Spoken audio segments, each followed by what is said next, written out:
نحمده ونستعينه ونستغفره ونؤمن به ونتوكل عليه ونعوذ بالله من شرور أنفسنا ومن سيئات أعمالنا من يهده الله فلا مضل له ومن يضلله فلا هادي له ونشهد أن لا إله إلا الله وحده لا شريك له ونشهد أن سيدنا وشفيعنا وحبيبنا وطبيبنا وقرة أعيننا ومولانا محمد وبارك وسلم. وقال تبارك وتعالى في القرآن العظيم والفرقان الحميد: فأعوذ بالله من الشيطان الرجيم بسم الله الرحمن الرحيم. اقرأ باسم ربك الذي خلق خلق الإنسان من علق. وقال النبي صلى الله عليه وسلم: المؤمنون هينون لينون كالجمل الآنف إن قيد إنقاد وإن أنيق على صخرة استناق أو كما قال عليه الصلاة والسلام. اللهم صل على سيدنا ومولانا محمد وبارك وسلم.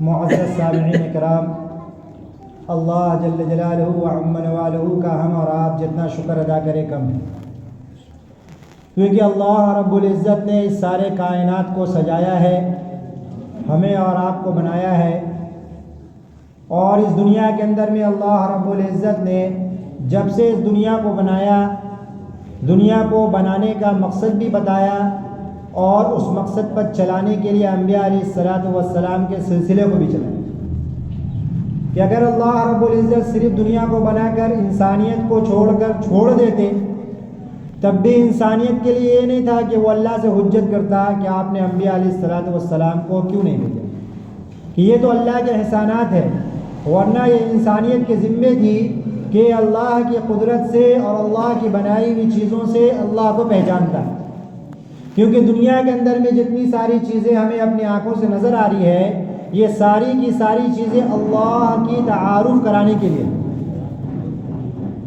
اگر ہم اس نگاہ سے زمین کو دیکھیں گے تو یہ زمین اللہ کی تعارف کراتی ہوئی نظر آئے گی.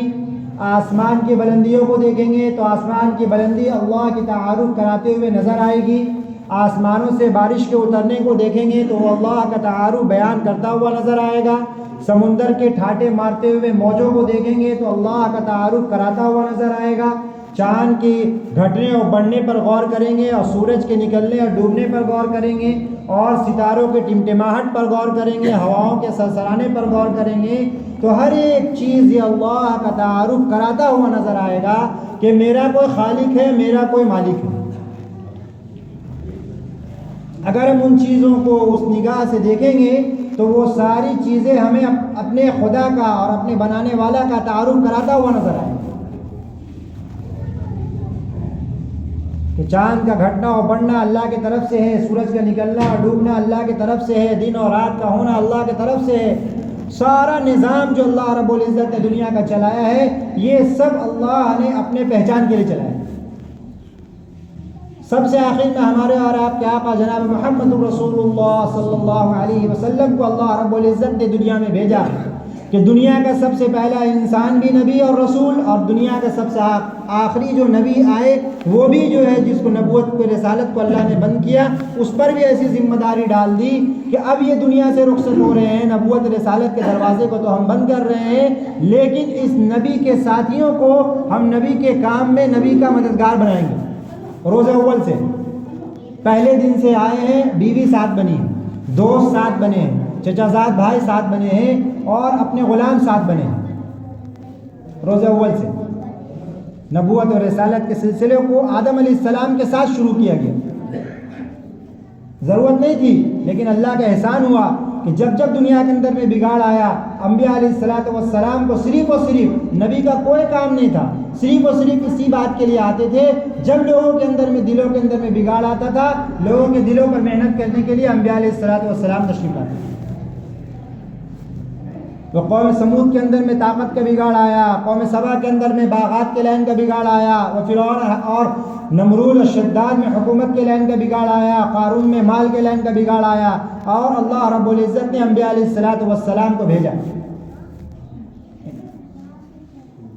کس لیے؟ کہ اللہ کا تعارف کرانے کے لیے، کہ اللہ کو پہچانا جائے، اللہ کو پہچانا جائے۔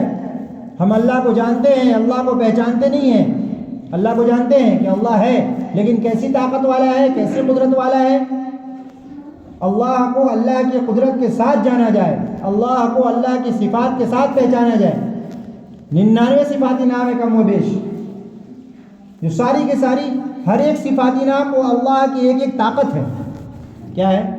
ہر ایک صفاتی نام اللہ کی ایک ایک طاقت ہے۔ اللہ خالق ہے، اللہ باری ہے، اللہ مصور ہے، اللہ حاکم ہے۔ اللہ اپنی طاقت کو، اپنی ربوبیت کو بیان کرتا ہے، قل اللہم مالک الملک تؤتی الملک من تشاء وتنزع الملک ممن تشاء۔ اے نبی جی آپ کہیے ہم جس کو چاہتے ہیں حکومت دے دیتے ہیں اور جس سے چاہتے ہیں حکومت چھین لیتے ہیں۔ یہ انتخاب اللہ کی طرف سے ہے، میرے ووٹ ڈالنے سے، میرے چاہنے سے نہیں ہے، بلکہ میرے اعمال کے اعتبار سے اللہ کی طرف سے فیصلے ہو رہے ہیں۔ جیسے اعمال ہمارے جا رہے ہیں ویسے فیصلے اتر رہے ہیں۔ اس نے فرمایا کہ تمہارے حکام کا تعلق تمہارے احکام سے ہے، تم احکامات اللہ کے کیسے پورے کر رہے ہو، اس اعتبار سے اللہ رب العزت کے فیصلے ہوں گے کہ کیسے گورنمنٹ بنانا ہے۔ فیصلے تو اللہ کی طرف سے ہوتے ہیں، یہ قرآنی فیصلہ ہے، قل اللہم مالک الملک تؤتی الملک من تشاء، جس کو چاہتا ہے اللہ دے دیتا ہے، وتنزع الملک ممن تشاء، جب چاہتا ہے لے لیتا ہے۔ اسی ملک میں حکومت کر رہا ہے اور رات ہوتے ہوتے اس کو جو ہے جلا وطن کر کے رات میں پھانسی چڑھا دی گئی۔ سنے کہ نہیں سنے؟ اللہ نے کیا، جس ملک کا حاکم ہے اس ملک میں پھانسی چڑھوا دی اللہ نے۔ وتنزع الملک ممن تشاء وتعز من تشاء وتذل من تشاء، جس کو چاہتے ہیں اللہ عزت کی چوٹیوں پر پہنچا دیتے ہیں، اور جس کو چاہتے ہیں اللہ اس چوٹی سے گرا کر ذلت کے غار میں مبتلا کر دیتے ہیں، ذلیل کر دیتے ہیں۔ عزت کی اونچائیوں پر ہے، پرواز کر رہا ہے، اللہ کا فیصلہ ہوا ذلیل ہونے کا، اللہ رب العزت اس کو ذلیل کر کے دکھا دیتے ہیں۔ وتعز من تشاء وتذل من تشاء بیدک الخیر انک علی کل شیء قدیر۔ سب چیز پر صرف قدرت کس کی چلتی ہے؟ اللہ کی چلتی ہے۔ ہم چال چلے، ہم سوچے، ہم تدبیریں اختیار کریں، اللہ کہتا ہے وَمَكَرُوا وَمَكَرَ اللَّهُ وَاللَّهُ خَيْرُ الْمَاكِرِينَ۔ تم چالیں چلتے ہو، تم سازشیں بنتے ہو کہ نہیں، اللہ کی چال سب سے بڑی چال ہے، سب سے بہترین چال چلنے والا اللہ ہے۔ سارے کفار مکہ نے یہ چال چلا کہ حضور صلی اللہ علیہ وسلم کو نعوذ باللہ آج کی رات کو شہید کر دینا ہے، قتل کر دینا ہے۔ کیسے کیا جائے؟ سب کے سب جتنے قبیلے والے ہیں سب کے سردار موجود رہے، سب مل کر ماریں گے، بنی ہاشم کس سے بدلا لیں گے۔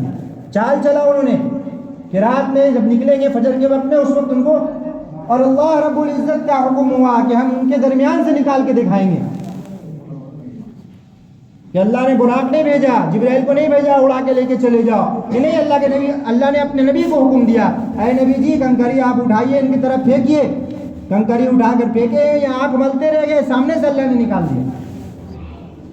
چالیں چلتے ہیں، آج مسلمانوں کے لیے بہت ساری چالیں چل رہی ہیں حکومت۔ ایک چال ابھی سننے کو ملا ہوگا آپ کو، یو پی کے اندر میں مدارس کا سروے کرایا جا رہا۔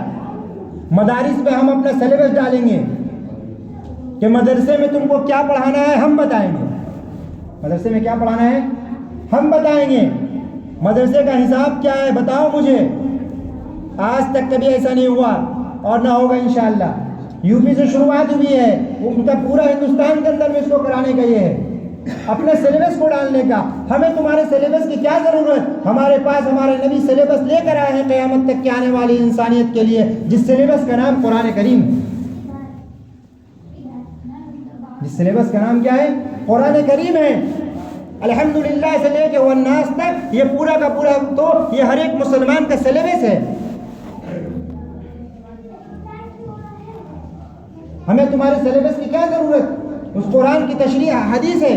حضور پاک علیہ الصلوۃ والسلام کو جب نبی بنایا گیا، ساتھ میں عالم بھی بنایا گیا۔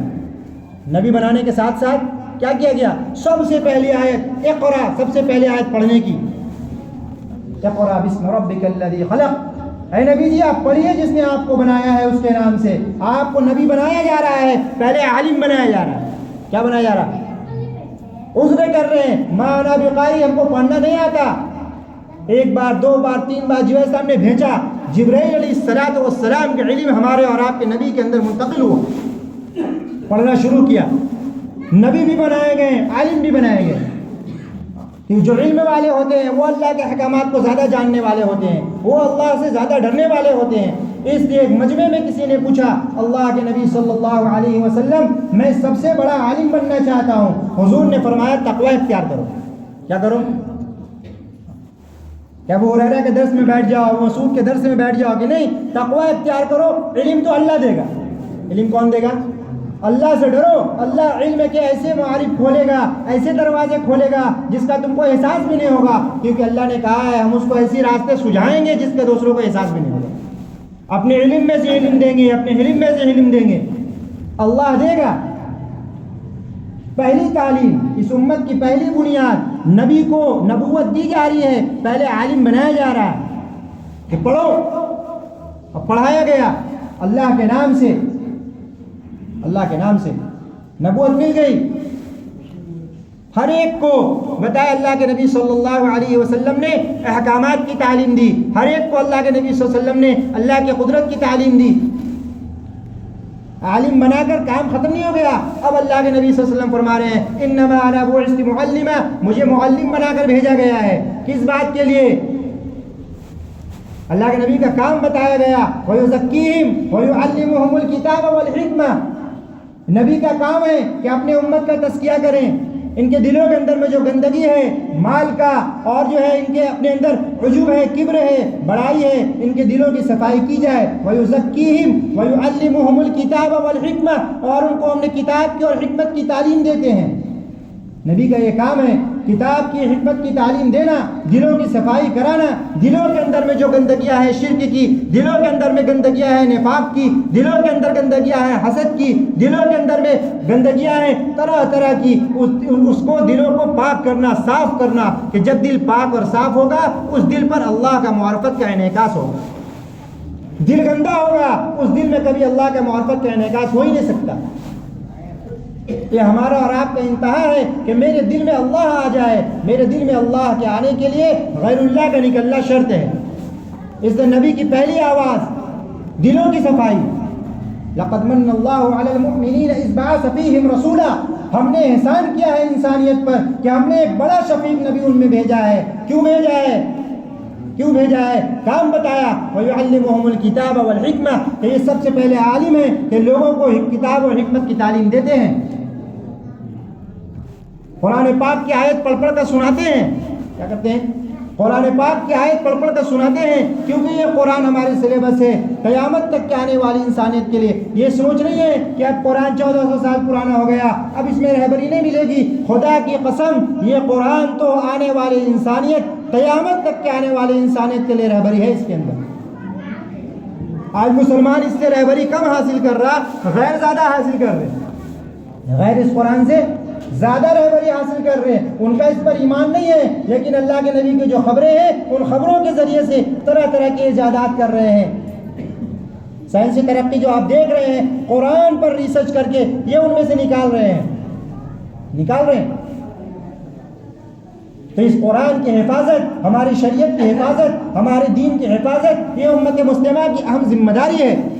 ہم ایک کاروبار کرتے ہیں، ہم ایک کارخانہ لگاتے ہیں، ہم ایک دکان بناتے ہیں، اس دکان کی حفاظت کی ذمہ داری میری ہوتی ہے کہ ہم کیسے اپنی پونجی کو بچا کر رکھیں. میری اصل پونجی ایمان ہے، میری اصل پونجی دین ہے، میری اصل پونجی شریعت ہے. اس کو بچانا یہ سب سے پہلے ہماری ذمہ داری ہے. یہ قبر میں سب سے پہلے پوچھ ہمارے دین کا ہے، ہمارے اسلام کا ہے، ہماری شریعت کا ہے. اگر بھوکے ننگے بھی دنیا سے رخصت ہو گئے لیکن دین اور شریعت کے ساتھ رخصت ہوئے ہیں، اللہ کی ذات سے قوی امید ہے اللہ بخشش کر کے جنت میں ڈال دے گا. پھاٹ باٹ کی زندگی گزاری ہے لیکن دین اور شریعت کے ساتھ زندگی نہیں گزاری ہے، تو بتا اللہ کی ذات سے امید تو رکھی جائے کہ اللہ مغفرت کر کے جنت میں ڈال دے، لیکن بڑا مشکل معاملہ ہے، بڑا نازک مرحلہ ہے، بڑا نازک مرحلہ ہے. تو شریعت کی حفاظت یہ امت مسلمہ کی اہم ذمہ داری ہے. یہ قرآن جو سلیبس ہے اس کی حفاظت، یہ مدارس کی حفاظت. بتایا مدارس یہ دین کے قلعے ہیں، دین کے قلعے ہیں. اگر خدا نہ خواستہ یہ مدارس بند ہو جائے تو آپ کو جنازہ پڑھانے والا کوئی نہیں ملے گا، نکاح پڑھانے والا کوئی نہیں ملے گا. آپ کو آپ کے بچوں کی بنیادی تعلیم دینے والا کوئی نہیں ملے گا. یہ تو کارخانے ہیں جہاں سے لوگ نکلتے ہیں جس سے امت کے بڑے بڑے مسائل کا حل ہوتا ہے, بڑے بڑے مسائل کا حل ہوتا ہے. اس کارخانے کی حفاظت کی ذمہ داری یہ پورے امت مسلمہ کی ہے. یہ نہیں ہے کہ بستہ ابھی یو پی کا ہے, آج یو پی کیے ہیں, کل کو بہار بنگال تک بھی یہ پہنچیں گے. 200 سے زائد چھوٹے چھوٹے مدارس یو پی میں بند کر دیے گئے. یہ چھوٹے چھوٹے مدارس سے کتنا کام ہوتا تھا. یہ بچے جو انگریزی اسکولوں میں تعلیم حاصل کر رہے ہیں, بنگلہ اسکولوں میں تعلیم حاصل کر رہے ہیں, مشنری کی اسکولوں میں تعلیم حاصل کر رہے ہیں, ان کے عقائد پر ڈاکہ ڈالا جاتا ہے. ان کو بتایا جاتا ہے کہ عیسیٰ سے مانگو, یسوع مسیح سے مانگو, صبح پریئر کرایا جاتا ہے اور ان کے عقائد کے ساتھ کھلواڑ کرایا جا رہا ہے. اگر ان بچوں کا تعلق ہم مسجد کے مکتبوں سے اور ان مدارس سے نہ رکھیں گے تو پھر یہ بچے تو آگے جا کر کے یہ انہی کے اقتدا کرنے والے بنیں گے, اپنے دین کو ہلکا سمجھیں گے. دین پر نہ چلنا اتنا بڑا جرم نہیں ہے جتنا دین کو ہلکا سمجھنا اتنا بڑا جرم ہے. سنت پر نہ چلنا اتنا بڑا جرم نہیں ہے جتنا سنت کو ہلکا سمجھنا جرم ہے. کیونکہ سنت کا ہلکا پن جناب محمد رسول اللہ صلی اللہ علیہ وسلم کا ہلکا پن ہے, اور جب جناب محمد رسول اللہ صلی اللہ علیہ وسلم کا ہلکا پن دل کے اندر آئے گا, اللہ رب العزت ایمان سے محروم کر دے. آج کی نوجوان نسل بتائیے ارتداد کی طرف جاری ہے. 2 لاکھ سے زائد کالج اور اسکولوں میں پڑھنے والے بچے اور بچیاں وہ مرتد ہو گئے. ہم تو اپنے علاقے میں احوال نہیں پتا. ان کو اپنے دین سے جوڑنا, ان کو اپنے دین کی محبت ان کے اندر پیدا کرنا, اس کے لیے مختلف شکلوں سے محنت ہو رہی ہے. دعوت و تبلیغ کے ذریعے سے, مدارس کے اعتبار سے. ابھی الحمدللہ یہ جو ایک سلسلہ چل رہا ہے کہ مدارس پر یہ کسی طریقے سے اپنا پنجہ جو ہے کسے. سب سے پہلے دارالعلوم پر ہاتھ ڈالا, اس کے بعد جتنے چھوٹے چھوٹے مدارس پر اپنا سلیبس ڈالنے کے لیے, ان کا حساب کتاب دیکھنے کے لیے طرح طرح کے معاملات لا رہے ہیں. 200 مدارس بند ہو گئے. تو تحفظ مدارس